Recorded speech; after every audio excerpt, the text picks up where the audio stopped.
This is a tutorial on how to import and export data in Python. For the full source code for this tutorial, come here to this address that I'll also put in the description, and you'll be able to see all of the sample code and the examples of how to import and export data with things like Numpy, Pandas, and other packages. So let's get started. We're going to first of all just generate some data that we can use to work with. All right, I have import numpy as np, and we'll also import pandas as pd. So these are two packages that we're going to be using for this tutorial. We'll also create some fake data that we're going to work with. I'll just do a linearly spaced values between 0 and 1.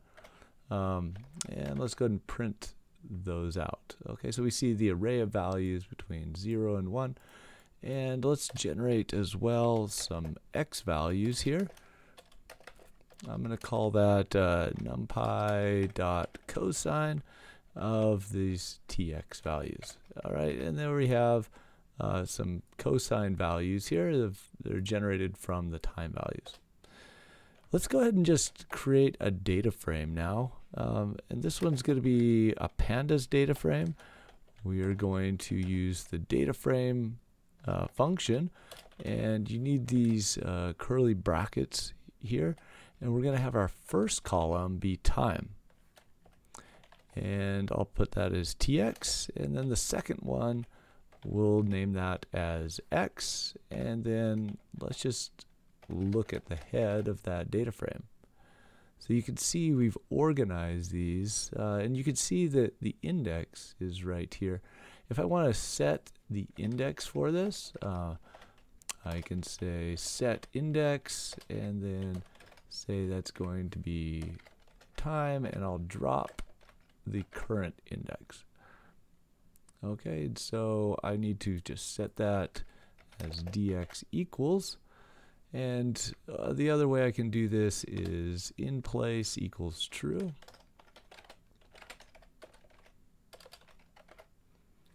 And then I don't need the dx equals. It just does it, it knows that I want to reassign dx with this new index of values. All right, so there's the index if I want to just set the index instead of have the default, or I can just leave it as the default here. With 0 through 7, as you can see here. If you do head, it just does the first 5.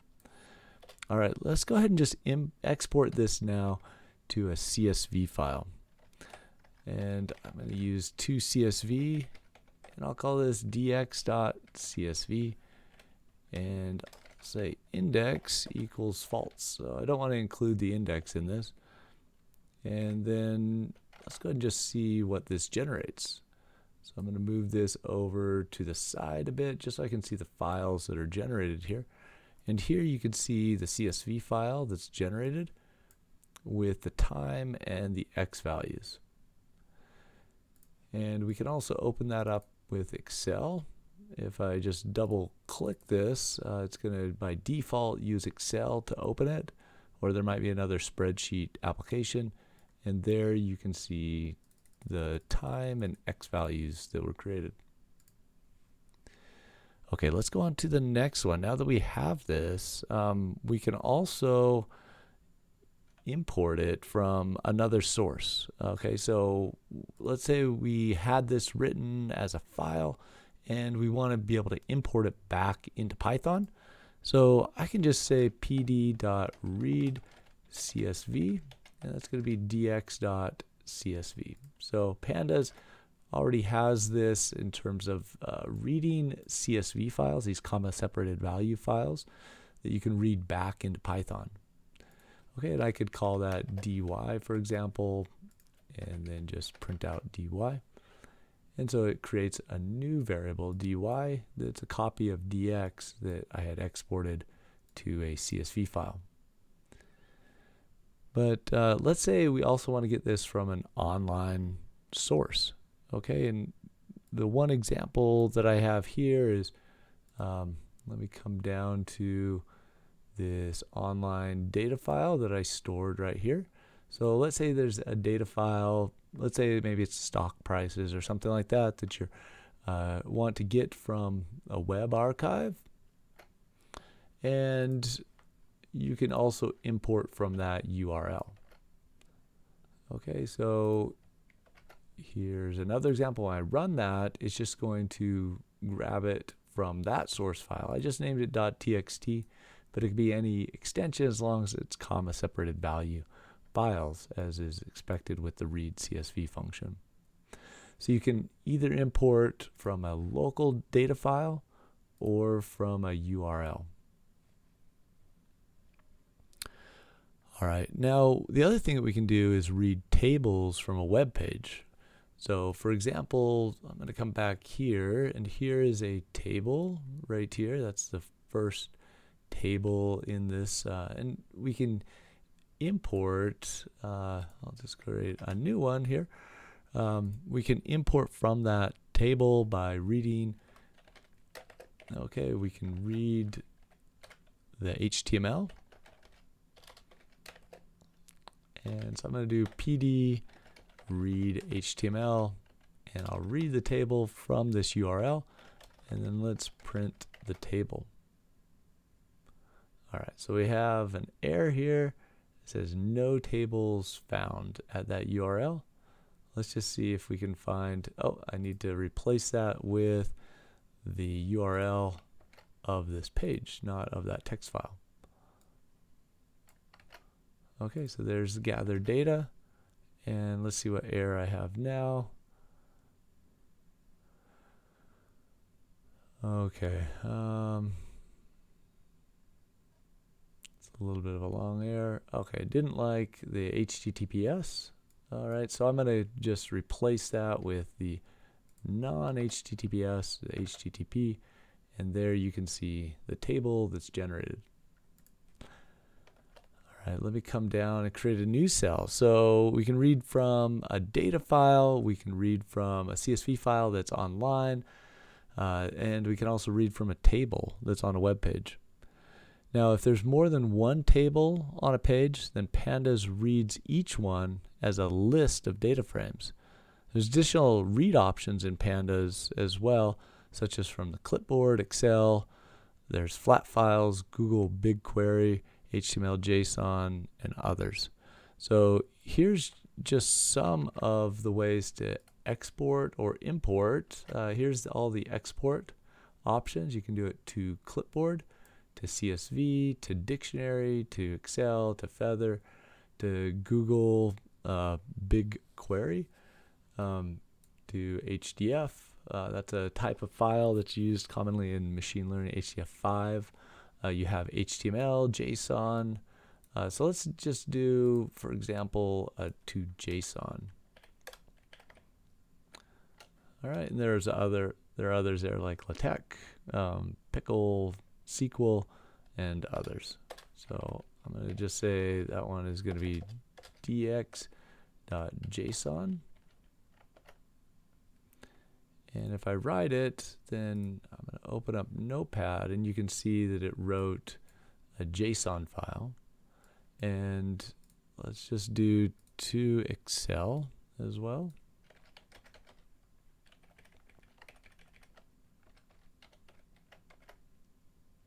And that's going to create an Excel file. So similar to the CSV file, but it's going to generate it for Excel in particular. Put in the index and the headers for the different columns. Okay, let's create a new cell, and let's talk a little bit about Numpy as well. So we can import with Numpy, not just with the read CSV. We can also import with Numpy gen from text, and I'll have dx.csv. And I need to say what the delimiter is. That's the thing that separates the different numbers. All right, one of the things that you see is that you have not a number here for those two header rows. I'll just open this up again. So it didn't know what to do with time and x here. And so it just assigned them to not a number because it needs to convert it into a NumPy array. So another option that we can use is to use load text. And this is the one I prefer to use with NumPy. And that's just going to be load txt. And I'll have dx.csv with my delimiter with a comma.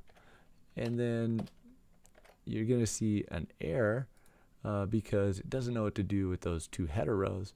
So the keyword that you can use is just skip rows equals 1.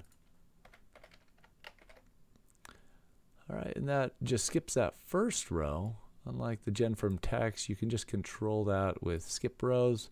Let's actually just try that up here and see if that works. It just says you don't have that option on skip rows. Okay, so if you want to do this with gen from text, you might just say, well, I only want from 1 on, and then it just deletes that first row. So this would be another way of doing the same thing with gen from text. You just ignore the first row after you read it in.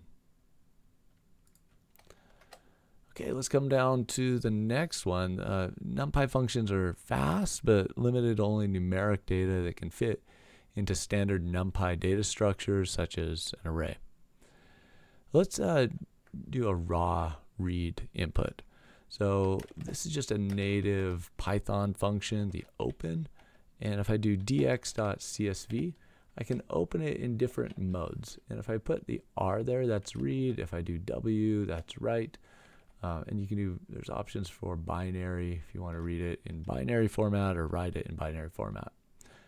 All right, and then if I just do read, let's just do read, then it's going to just read that file in. Okay, and you can see the new line characters right here that are read in. And if I print this out, okay, it's going to format it a little bit differently so it does the new line characters for me. All right, but let's say I just want to read one. Let's just do this one at a time. For x in f, I'm going to do print x. And then I want to do my close at the very end. Then it's just going to take each line individually and print those out. Okay, so there are other options with this as well. If you just want to read maybe just the first 4 characters out of this, I can do read and just do the first 4. All right, let me print just those first 4 and then close it. And that's just going to give you time because that's the, in here, those are just your first 4 characters in that data file. All right, there's also the read line function that returns the next line of the file. And so here we can do print, and I'll do f read line and leave that blank. That's just going to give me time and x. And then I can have this do this again. There's another read, or I just do for I in range 3, then I can read it however many times I want with the print read line. Okay, let's talk about a little bit more advanced tool. And I want to give you a preview of what you can do with BeautifulSoup, but there are other packages as well. Selenium and others that are more advanced than BeautifulSoup, but BeautifulSoup is a good place to start to read information from web pages. This is called web scraping, and a lot of information is human readable, but it's not readable by computers. And so BeautifulSoup is somewhat of that transition to reading web pages, web content, news articles.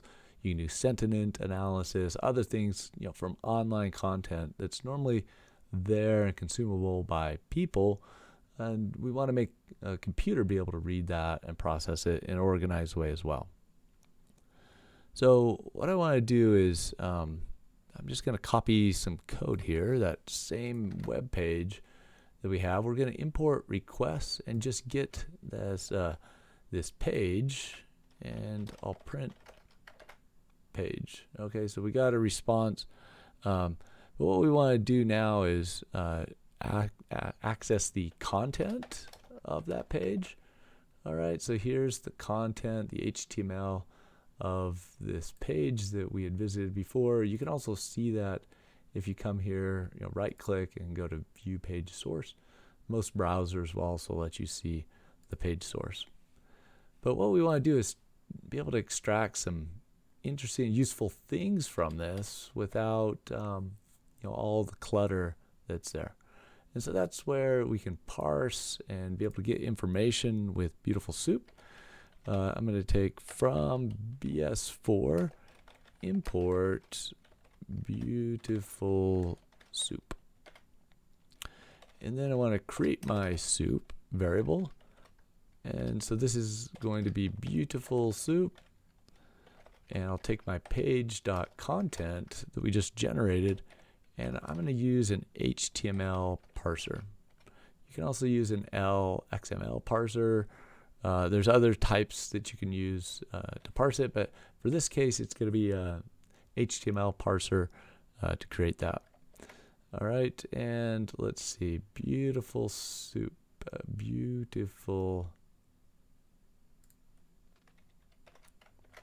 Okay, let me just correct the spelling there. All right, so there's soup. And let me just print soup. And you can see it's formatted more like what I saw when I did the right click on the web page. So it formats that for us, but we want to just pick out things from that web page that are going to be like a title. So I can get soup.title.text. That's data gathering and consolidation. You can see that's the title here. And then I can pick out other things as well. So let's say I wanted to get all of the links from that web page. So here are, let's see if we can find some of the links here. Let's go here. Here's a link, additional options. So we're going to just see what we can get with being able to extract some of these links from the website as well.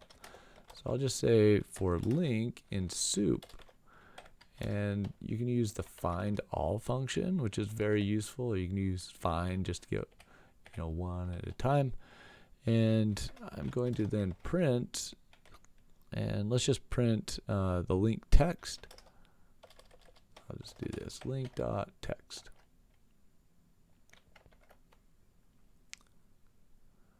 Okay, so let's see, find, where did I go wrong with this? Find all, none type object is not callable. Okay, so it didn't find all of these links. Let's see if I can find out what's going on with this. Okay, so I did the action print just to make it a little bit simplified. Let me just come back up here. Okay, so when you do the action equals print, it removes some of the side formatting and other things that are on the web page. All right, and let's see, I have none type, so it said that I didn't find any links. Let me just go and copy the code that I had from the course website, and let's see, what did I do wrong here? Link.text. Okay, so I think I had a formatting error there. Let me go back to it. Okay, find all. We want to print link text. I think I had a formatting error there. Somebody will probably correct me in the comments here. I'm just going to go with this one because I'm going to go ahead with it.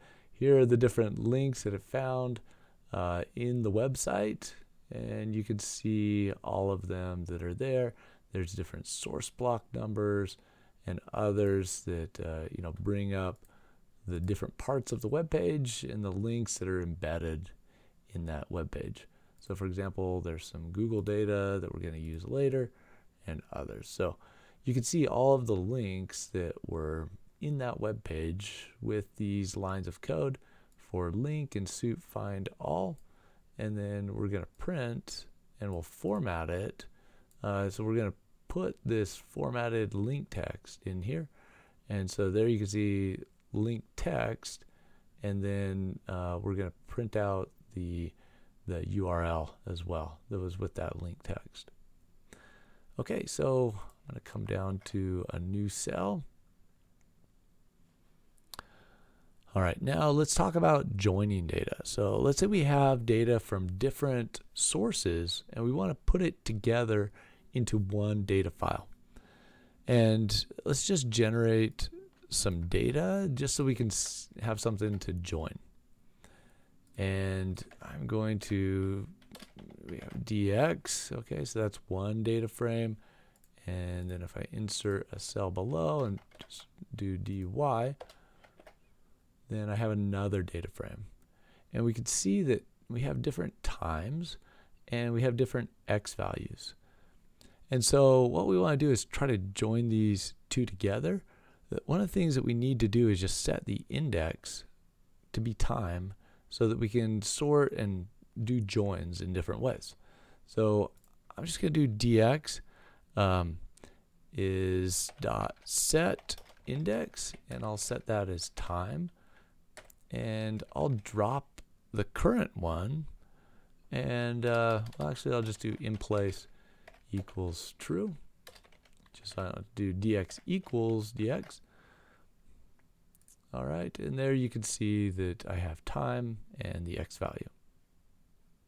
And if you have an index that's left over, you can say drop equals true, so that it gets rid of, if it creates this new column with the old index, it'll often call it index and then include it in there.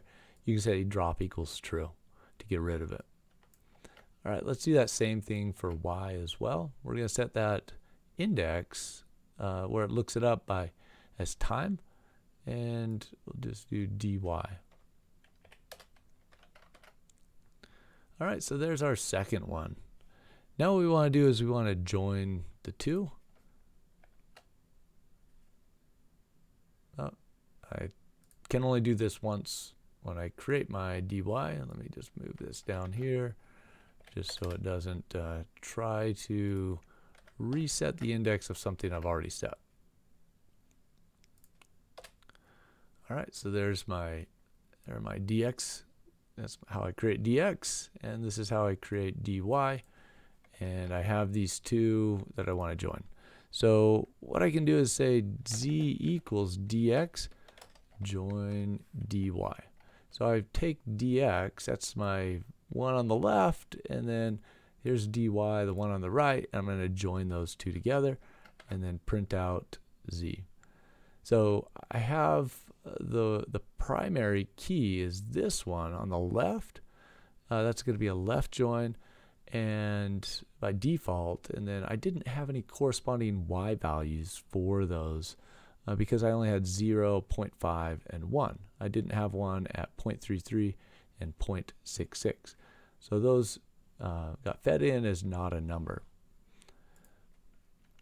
All right, and then I can also do drop NA if I wanted to get rid of that. And in place equals true. And so I could say, well, if I'm missing values, I just want to drop any not a numbers. And in place equals true just means I don't have to do z equals like this. Okay, let's do some different types of joins as well. So we can also do how we want to join them, maybe a right join instead. So I'll do join with dy, and then how equals, by default it's left, but let's say I wanted to switch that to right. Then it uses the y index as the primary key for how it does the join, and you can see a not a number there because it didn't have a 0.5. Let's go down, and I'm going to do an inner join now. So the same code, but just change this to inner. All right, and I can also do outer.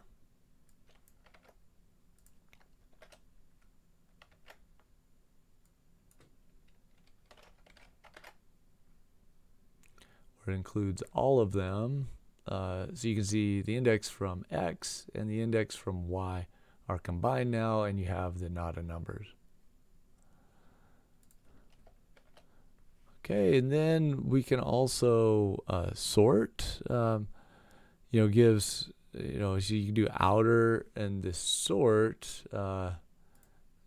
If they're not sorted, then you just want to do sort equals true, just to get them sorted by time, if it doesn't sort them automatically. All right, we can also append data. So we've shown how to do a join of two different data frames, but let's say we want to add data from one set to another that need to be stacked on top of one another. So I'm just going to import this to generate my dx and dy. And let me just show dx. Okay, so there's dx, and I'll show dy as well. Okay, so we have the same that we generated from before, but they're at different times. So we can do things like append. So I can do a dx, and then I'll append this other one, dy. And you can see I just put them on top of one another. Here's my dx and then my dy. But there's some things that I can do in here, like let's see, this one is going to be some methods like sort values, and I can sort by time. All right, so it sorts them by time. So before I had them just stacked on top of one another, but now I have some duplicate values here, for example, 2 at 0. And so maybe I want to do another thing, which is drop duplicates.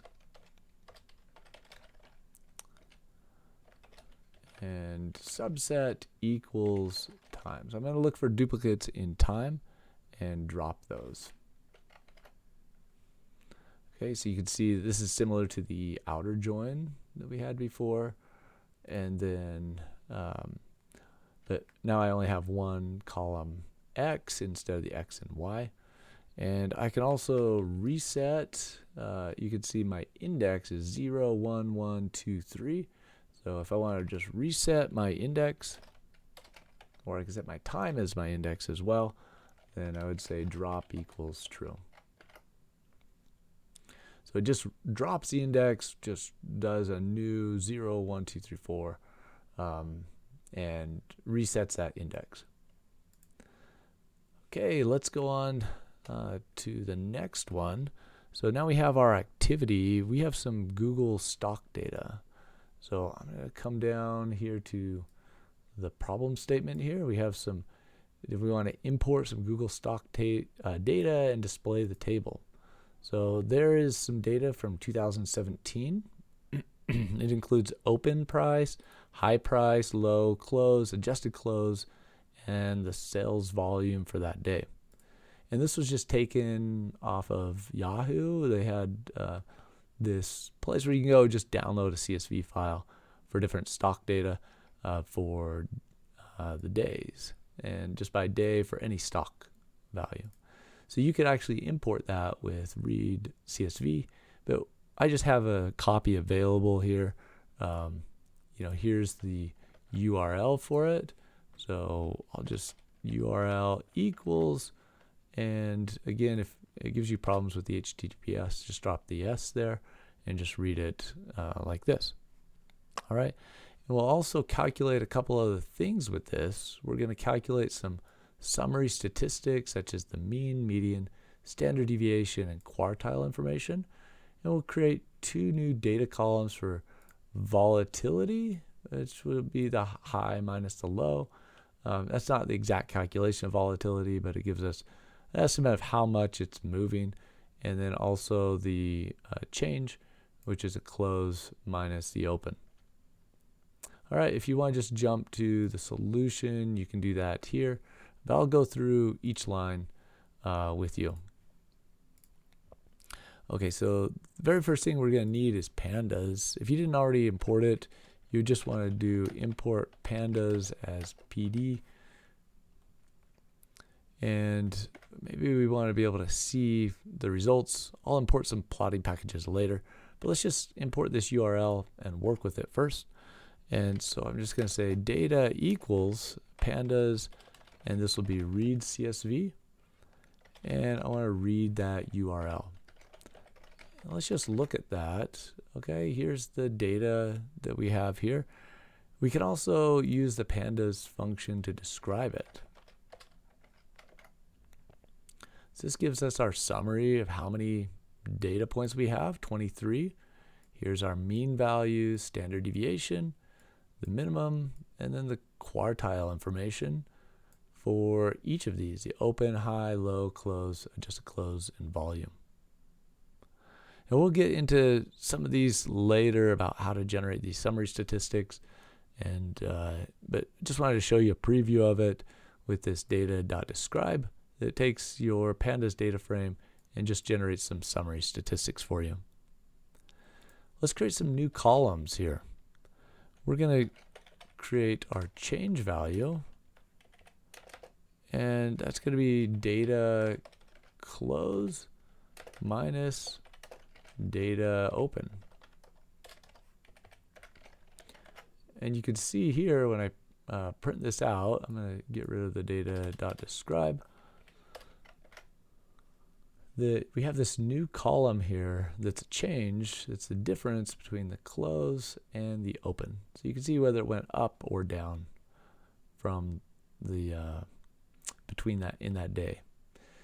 And let's also do a volatility calculation here.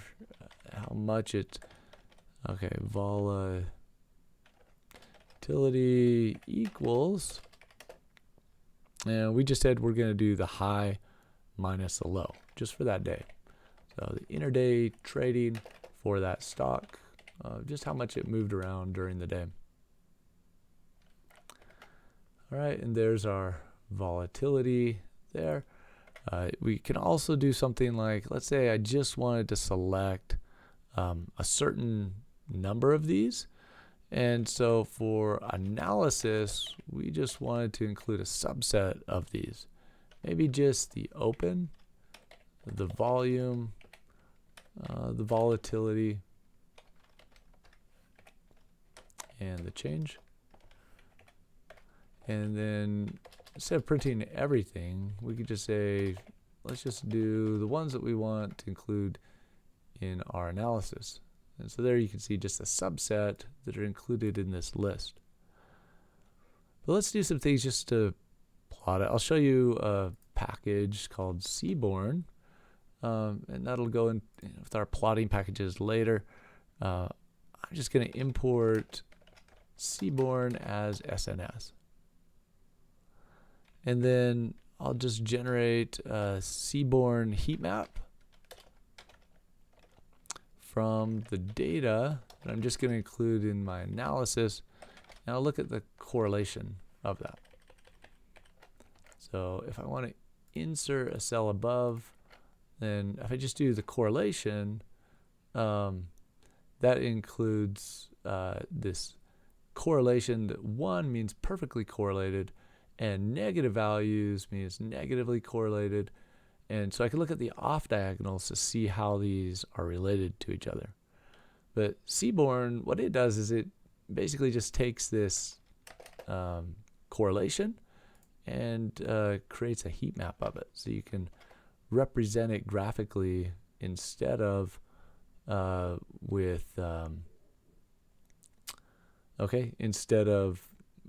numerically. Okay, I'm going to just include this data frame in here. I think it didn't show correctly. Okay, so I need to include it this way. There you can see the open, volume, volatility, and change. And you can see that they're perfectly correlated along the diagonal. Open is correlated with itself perfectly, so that's a 1. And then you can see the darker numbers here. Those are the negative correlations, but everything else here is 0 or close to 0 or positive. All right, so that ends this tutorial on how to import data, work with it, generate some of these files that we talked about. The source code is here if you'd like to come here and just run through it.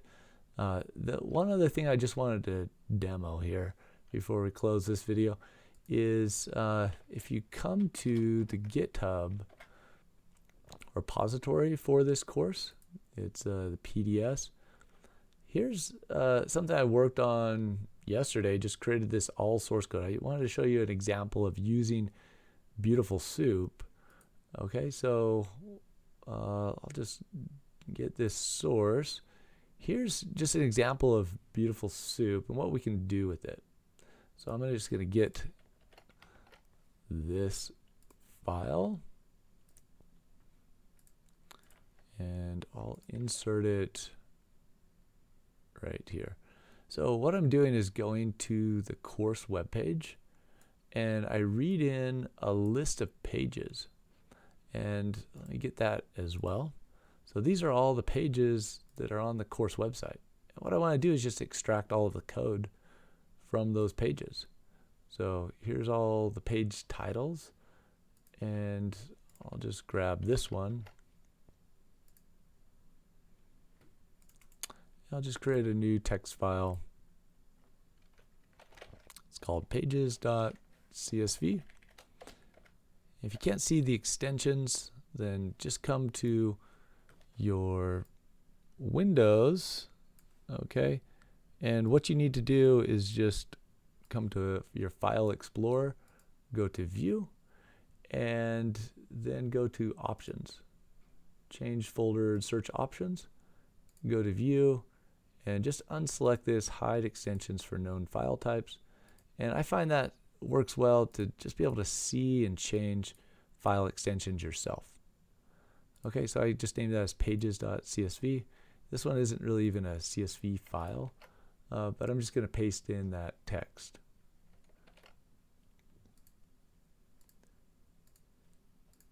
Okay, now what I'm going to do is just go through and get each of those web pages, use BeautifulSoup to extract it. I'm going to use the XML package to be able to extract that. And what I want to do is just look for some of these source blocks that I have. And then I'm going to save it as a Python file. And then what I'll do is it'll save it. When I say that there's no additional source blocks left, then I'll generate a new Jupyter notebook with all of the source code for that page. So I'm going to create a Jupyter notebook using what I got from that. Okay, so this one's going to create a bunch of folders. Maybe I just want to reduce it down a little bit to the ones that I'm interested in. So gathered data. Okay, so here's my gathered data.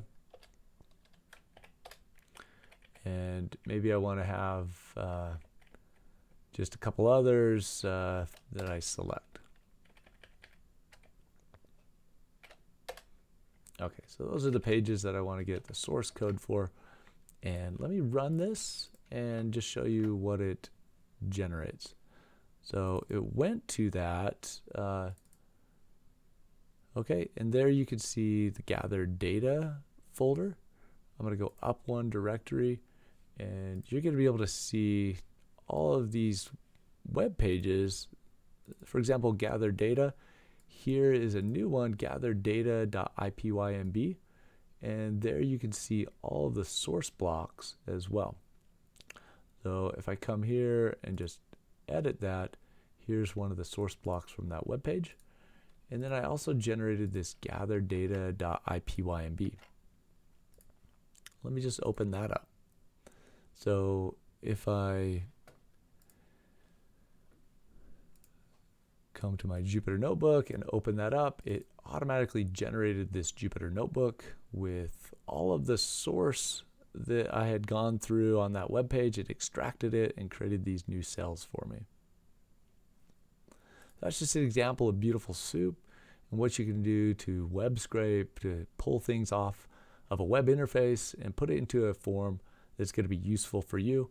Like for example, this one is Jupyter Notebook write, and I'm going to dump all of these notebook cells into that Jupyter Notebook.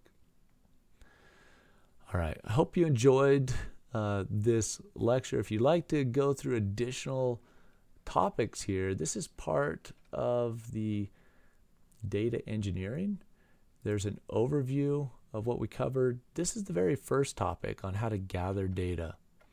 But there's also statistics, visualization, data cleansing, and then data engineering part 2. We have feature engineering, imbalanced data, scaling data, splitting data, and then deploying machine learning.